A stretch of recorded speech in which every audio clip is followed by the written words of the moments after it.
തുടങ്ങി.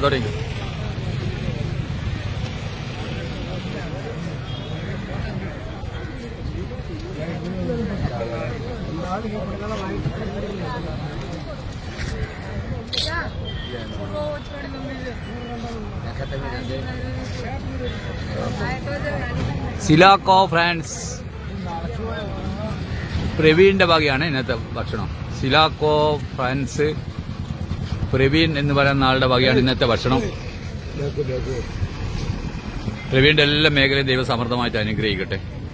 ഇനിയും പുണ്യപ്രവർത്തികൾ ചെയ്യാൻ ആരോഗ്യവും ആയുസ്സും സമ്പത്തും എല്ലാം നൽകി ദൈവമേ അനുഗ്രഹിക്കട്ടെ എന്ന് നമുക്ക് പ്രാർത്ഥിക്കാം. സിലാക്കോ ഫ്രാൻസ് പ്രവീൺ എന്ന് പറയുന്നവരുടെ വകയാണ് ഇന്നത്തെ ഭക്ഷണം.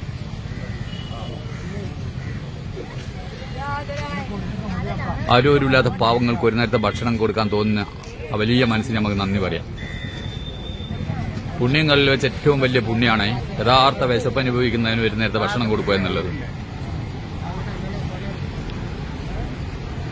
സിലാക്കോ ഫ്രാൻസ് പ്രവീൺ എന്ന് പറയുന്ന അവരുടെ ഭാഗ്യമാണ് ഇന്നത്തെ ഭക്ഷണം.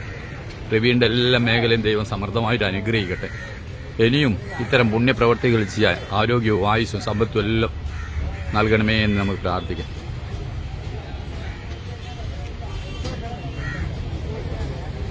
പുണ്യങ്ങളിൽ വെച്ച് ഏറ്റവും വലിയ പുണ്യമാണേ ഇത്. അന്നദാനം മഹാദാനമാകുന്നത് യഥാർത്ഥ വിശപ്പ് അനുഭവിക്കുന്ന ആൾക്ക് കൊടുക്കുമ്പോഴാണേ.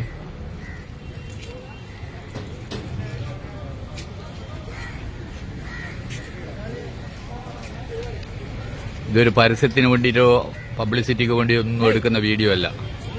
കാണുന്നവരെല്ലാം ഇത് കണ്ട് ഇതുപോലെ തന്നെ ഒരു പ്രാവശ്യം ഭക്ഷണം കൊടുക്കാൻ അവരെല്ലാം ദൈവം അനുഗ്രഹിക്കട്ടെ. അതിനുവേണ്ടിയാണിത്. ദൈവ സാഹചര്യം നമ്മൾ അനാഥാലയങ്ങളിലെല്ലാം ഇഷ്ടംപോലെ കിട്ടുന്നുണ്ട്. പക്ഷെ റോട്ടിൽ കിടക്കുന്നവരുടെയൊക്കെ അവസ്ഥ വളരെ ദയനീയമാണ്. ഒരു നേരത്തെ ഭക്ഷണത്തിന് വേണ്ടിയിട്ട് അവർ കഷ്ടപ്പെടുന്നത്. 11 മണിക്ക് വന്ന് നിൽക്കുന്ന ക്യൂ ആണിത് ഒരു പിടി ചോറിനായിട്ട്. അർഹതപ്പെടാത്ത കുറച്ച് ആൾക്കൊക്കെ ഉണ്ടാവും. പക്ഷെ അവരെ മാറ്റി നിർത്താൻ നമുക്ക് പറ്റൂല. ഒരു ചോറിന് വേണ്ടിയിട്ട് ക്യൂ നിൽക്കുമ്പോൾ നിങ്ങൾക്ക് തരൂല എന്ന് പറയാൻ പറ്റാത്തതുകൊണ്ട് അങ്ങനെയുള്ള ആളുകളൊക്കെ ഇതിനകത്ത് കാണാം. പക്ഷെ ഭക്ഷണത്തിന് വേണ്ടിയിട്ടാണല്ലോ ക്യൂ നിൽക്കുന്നത്.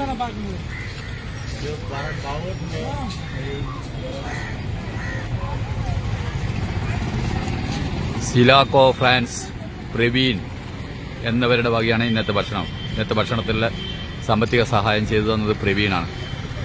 പ്രവീണും അവരുടെ ബന്ധുക്കളും മിത്രങ്ങളും എല്ലാം സമൃദ്ധമായിട്ട് അനുഗ്രഹിക്കട്ടെ എന്ന് നമുക്ക് പ്രാർത്ഥിക്കാം.